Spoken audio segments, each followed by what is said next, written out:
निशांत जी, एक नई पार्टी की एंट्री हो चुकी है। कहा यह जा रहा है कि नुकसान बीजेपी को कम और आपको ज्यादा, यानी कांग्रेस को ज्यादा पहुंचाने वाली है। रूबिका जी, फर्स्ट ऑफ ऑल तो जो नई पार्टी है अरविंद एडवर्टाइजमेंट पार्टी, उनका एक फैक्ट मैं आपको बता दूं। अभी हाल ही में 2021 में गुजरात में जिला पंचायत और ब्लॉक इलेक्शंस हुए थे। हर जगह पे आम आदमी पार्टी के उम्मीदवार लड़े थे, लेकिन हंसने वाली बात यह है कि उनको 2% से ज्यादा वोट शेयर नहीं मिल पाया एज एन एवरेज। इससे ज्यादा तो लोगों ने नोटा को वोट करके पसंद किया है, अपक्ष के उम्मीदवार को वोट करके पसंद किया है। और यही भारतीय राष्ट्रीय कांग्रेस का गुजरात की करंट सिचुएशन में 41.4% वोट शेयर, यानी 41.4% के लोगों के दिलों में कांग्रेस अभी तक भी खुशी से जिंदा है और कांग्रेस आगे बढ़ रही है। आपने जो आंकड़ा दिखाया 38% बेरोजगारी का, हम विधानसभा से लेकर सड़क तक रूबिका जी चिल्ला चिल्ला के बोल रहे थे कि गुजरात में युवाओं की बेरोजगारी का मसला बहुत सबसे बड़ा हो चुका है। आपने देखा होगा कि जैसे 20 to 24 इयर्स के जो युवा है उसमें बेरोजगारी का दर 12.9% हो चुका है रूबिका जी। इससे आगे बढ़ के गुजरात में 40 लाख से ज्यादा शिक्षित बेरोजगार घूम रहे हैं। इसका कारण मैं आपको बताऊं, गुजरात में जो टोटल प्राइवेट और गवर्नमेंट यूनिवर्सिटी है उसमें आपको पता है नेक एक गवर्निंग बॉडी होती है, और नेक का जो सर्टिफिकेशन प्राप्त हुआ है वो सिर्फ 25% यूनिवर्सिटी को प्राप्त हुआ है।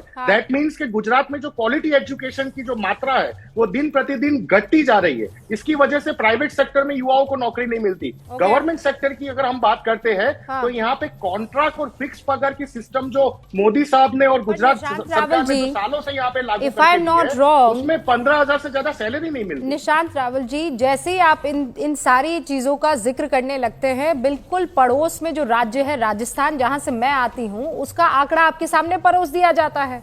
वहां किसकी सरकार है? वहां कांग्रेस की सरकार है। 30% के आसपास अनएम्प्लॉयमेंट रेट वहां की है और गुजरात की 1.7% है। और अगर मैं गलत हूं तो, क्योंकि ये तो आरोप लगते हैं और उससे मुझे ये आंकड़ा ध्यान में है। अगर ऐसा है तो फिर सीधे तौर पर आपका यहां पर इन सारी बातों को रखना कोई माने नहीं रखेगा, क्योंकि जहां आपकी राज्य में सरकार है वहां आप कुछ नहीं कर पाए। यहां तो फिर भी 1.7% है अनएम्प्लॉयमेंट रेट। रूबिका जी, मैं जवाब देना चाहूंगा।